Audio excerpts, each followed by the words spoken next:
5 years ago, this was the first thing I ever built in a workshop. Back in high school, everyone made the same stool. Same design, same cuts, nothing really unique.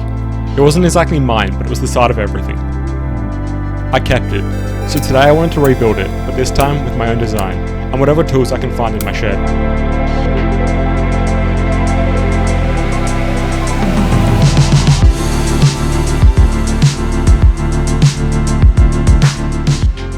After I placed down the bench top, I saw I had a little friend with me. Working outside, you get used to these things, but as he wasn't paying rent, he had to go.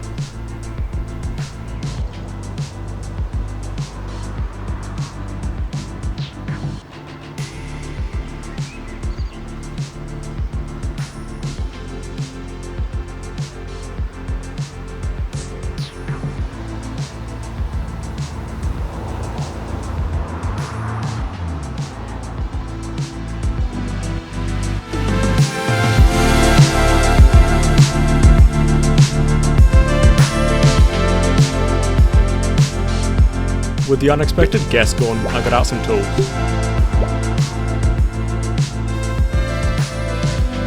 Once again, the wood I'm using is older than I am, so I've got quite a bit of work to do cleaning off the mud and planing up the edges to get it clean to work with. Apparently the planing was too aggressive. I really need to invest in a new table because this one's rusted through. I might try find enough wood so I can build my own. I want to build something easily transportable so I can get it up the driveway when I need to. But my old wood supply is getting low, so I might have to start getting creative as from where I source my wood.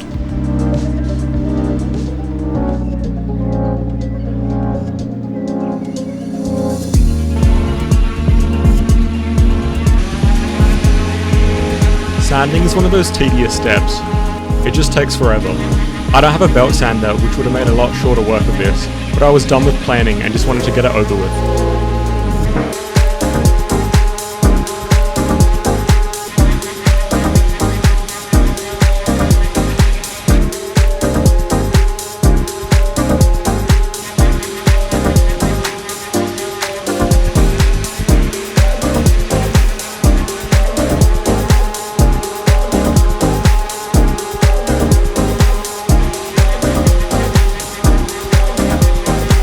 After a few minutes, I realised there are these old nails still buried inside the plank.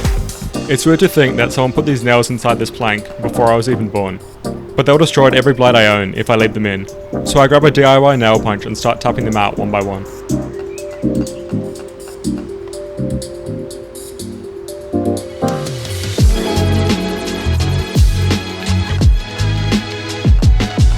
This is one of the problems using reclaimed timber. Your project time increases so much because of all the refurbishing you have to do.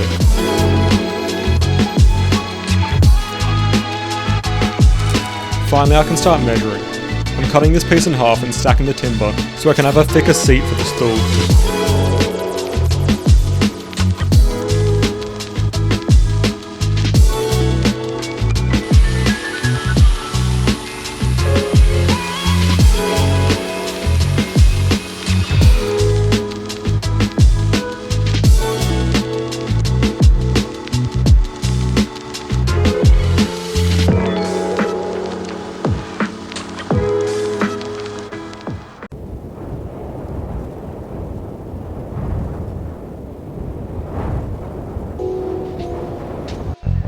After I let it dry overnight, I woke up to some sweltering hot weather and a fire warning.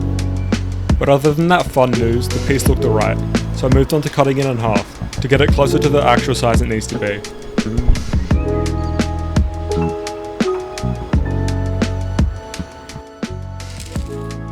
In my drawings, the stool was supposed to be about 30cm by 30cm, but this wood was only 24cm thick, so I had to figure out a way to make the wood wider. The basic idea was just to stack two pieces together and cut off the excess.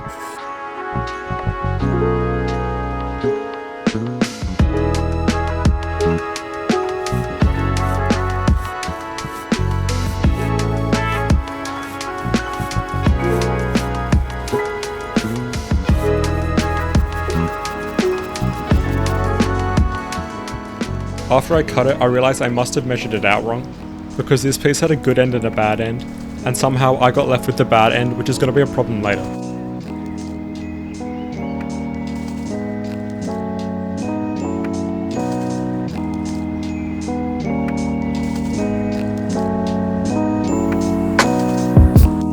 I tried to clean it up, but this was actually another mistake. It just made it have a curved edge.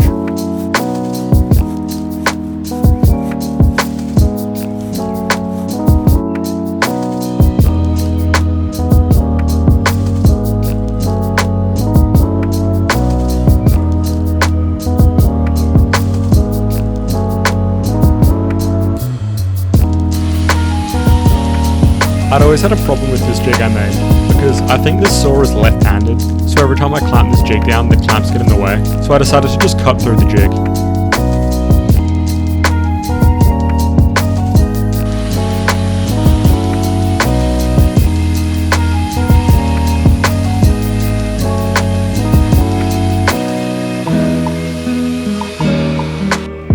I had to make this piece 30 by 30, and I started off trying to make some fancy diagonal designs, but in the end, I just cut a strip off and glued it on the shorter side.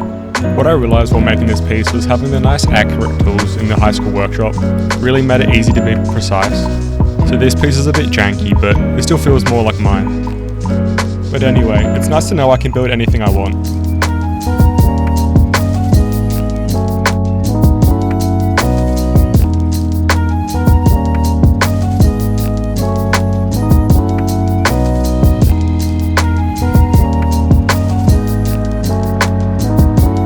When I first glued the timber together to make it thicker, I actually made a mistake. The pieces weren't flush and the bottom one actually stuck a little bit further out than the top. So now when gluing these pieces together, I was actually able to flip one and then stack the two lips on top of each other to leave more surface area for the glue.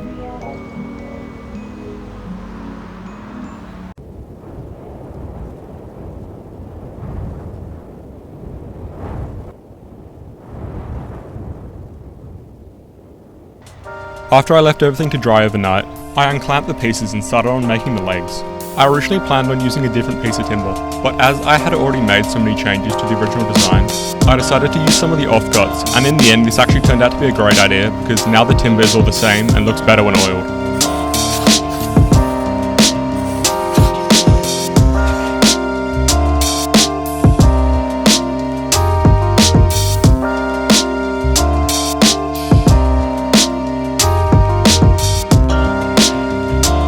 After cutting the wood in half to give me two roughly equal pieces, I tried to plane the wood to clean it up as that's what we did back in high school, but in the end I just switched to the hand sander because it's so much easier.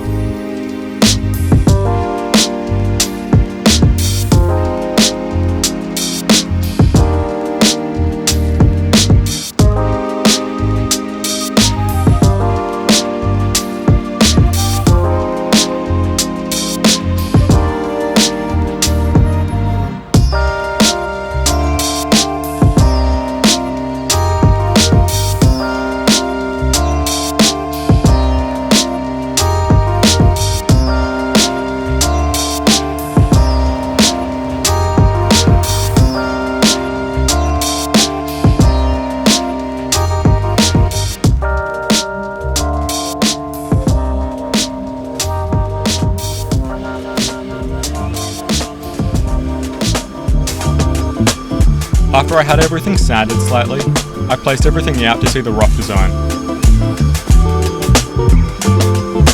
I think it was here I decided to use as many joinery techniques as I could. I obviously wanted to use the mortise and tenon like the original, but I didn't want to use wedges because I thought this wood would crack as it was so old, so I decided to kind of just freestyle the joint on top and just try and make something up.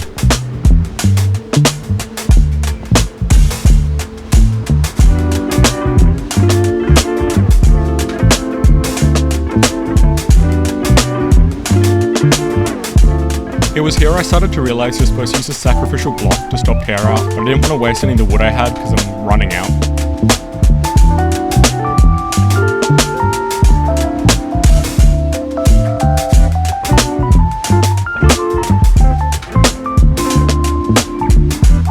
At this point, I was using the miter saw to just square everything up. I think I had to use the hand saw to cut most of these pieces, so all the cuts were slightly off.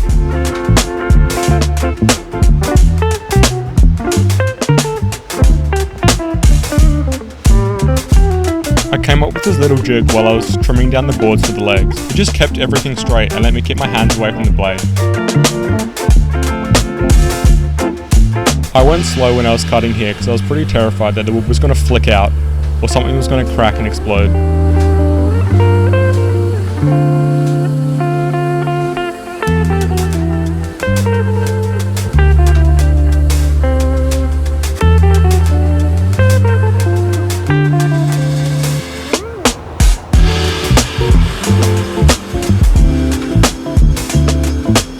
As I was finishing the first one, I got more confident and quickly did the second one.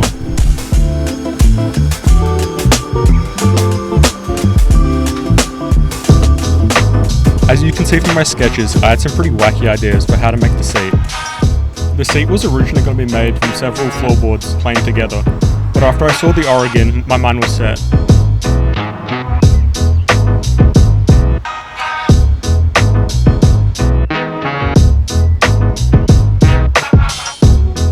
For the tenons, I decided to just use the other piece of wood to mark out how long they needed to be, as I thought that would be the easiest way to get accurate measurements.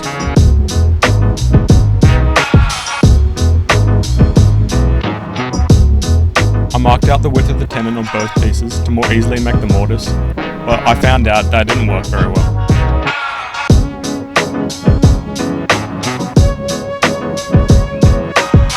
Throughout this whole build, I made sure not to look up any techniques, and right here I think I almost ruined this leg, but finally I realised how to use a chisel properly.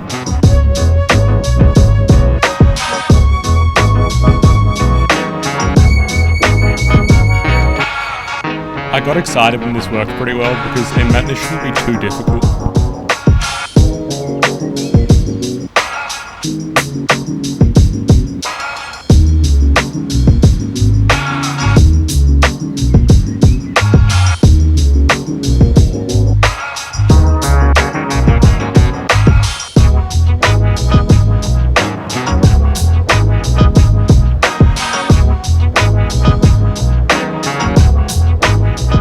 I was pretty rusty with the hammer and chisel, and I know I should probably be using a wooden hammer, but I didn't have one.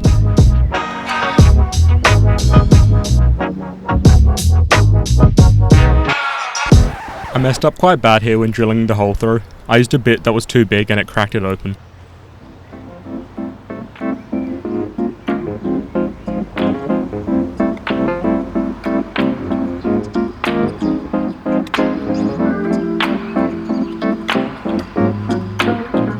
So I tried the best I could to fill the crack with some glue and then let it dry.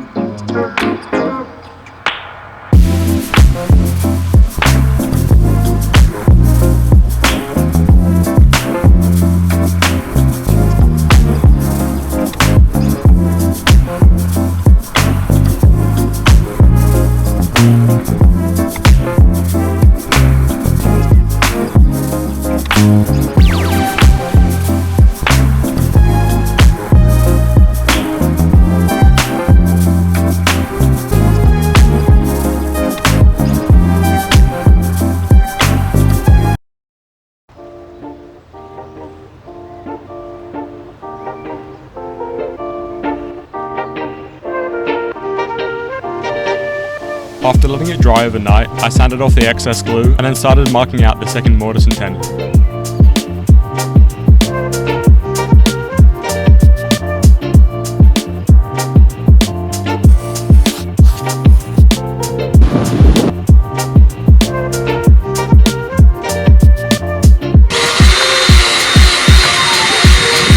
I was a lot careful this time, trying to make sure the wood chips wouldn't create too much pressure in the hole.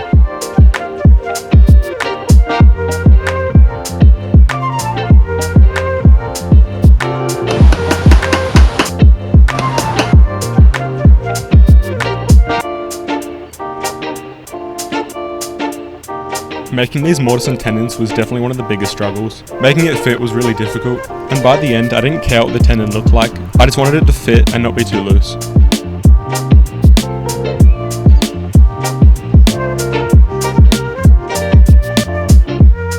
It was quite a bit of hitting it in, hitting it out, chiseling a bit off and starting again. Next time I make a mortise and tenon, I'm definitely going to use one of those router jigs that make perfect ones every time.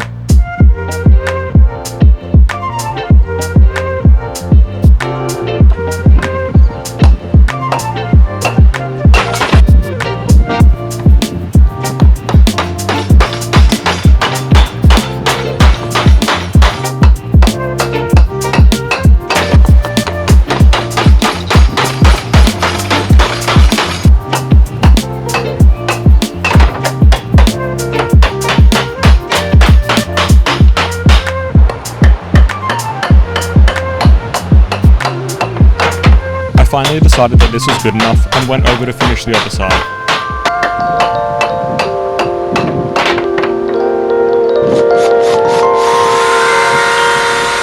I know I wanted to use a lot of different joinery techniques with this build, but until I get better, more accurate equipment, I might try to use some easier techniques.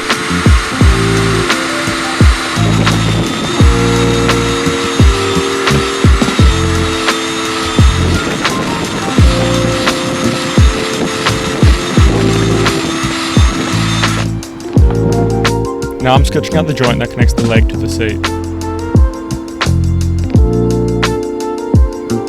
I didn't think a mortise and tenon would be too secure for this one, so I kind of just freestyled the joint.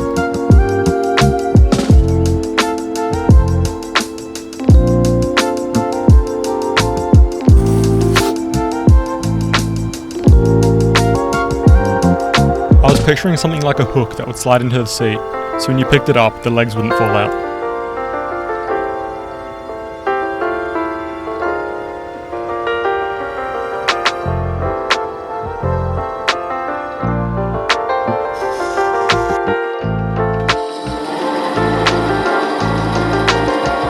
With all the lines marked, I headed over to the bandsaw to remove most of the waste. I'm not trying to get too close to the line, just close enough to remove most of the material.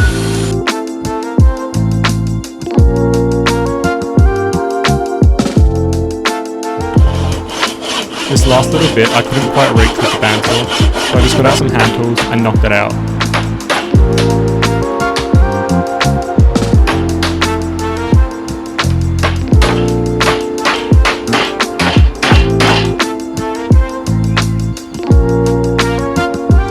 I tried a dry fit and it instantly snapped. I'm not gonna lie, that one hurt a little bit. There's nothing some glue and a clamp can't fix, so I pressed it back together and left it alone for a bit.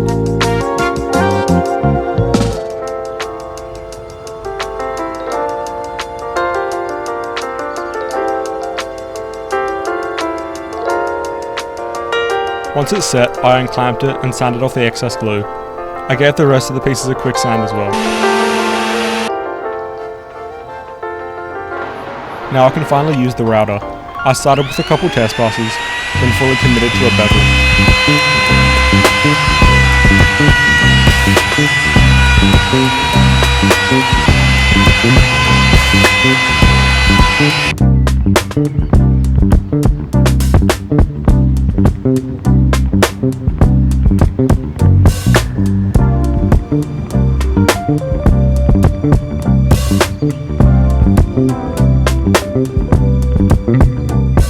As I was working, this random bug showed up, and a little baby version of it as well.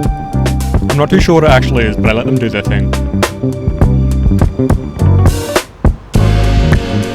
I love working outside because you'll see the most random animals.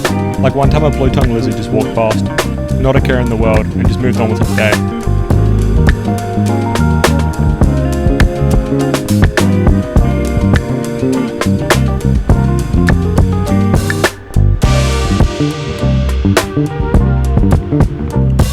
I do another dry fit, and everything actually went together without breaking this time, which is a nice change.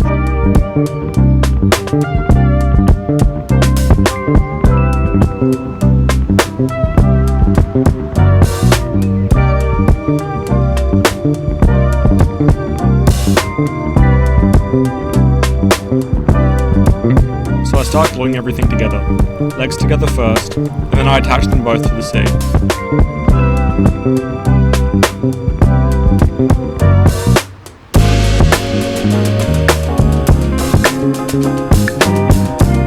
At the beginning of this build, I really wanted to make everything perfectly, but by this point, I just wanted to finish it, because I feel like the best way to improve is just to keep creating.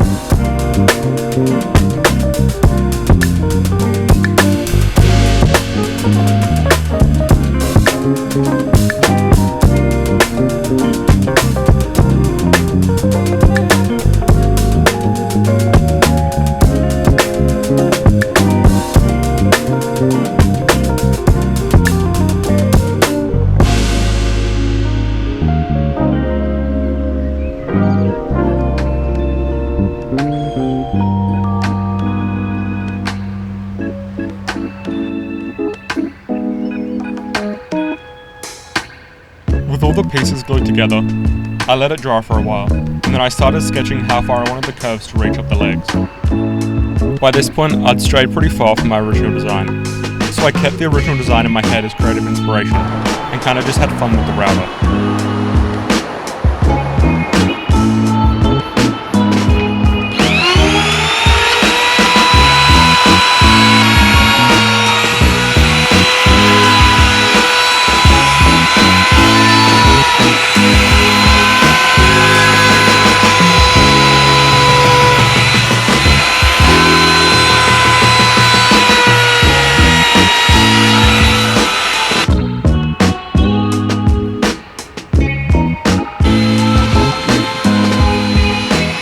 started off pretty tame, staying between the lines and staying to my drawings at the beginning.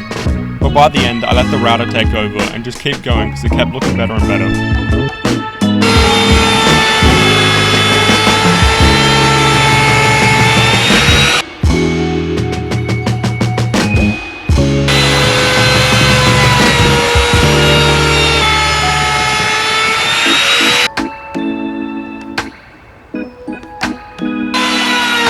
As you can see, the stool isn't exactly square, but at the moment I don't have the best tools, so I'm going to have to just deal with things like that.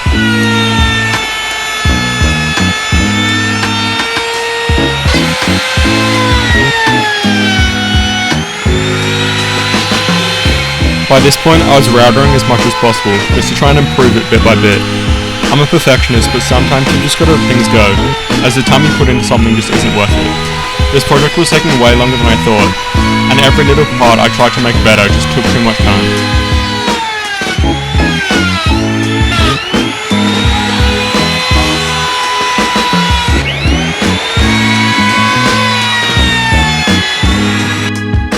Finally it was time to oil up, and as always I'm just using whatever I have laying around. And apparently these linseed oil rags can randomly combust and just set alight, which is fun to find out, especially as I just got a fire warning.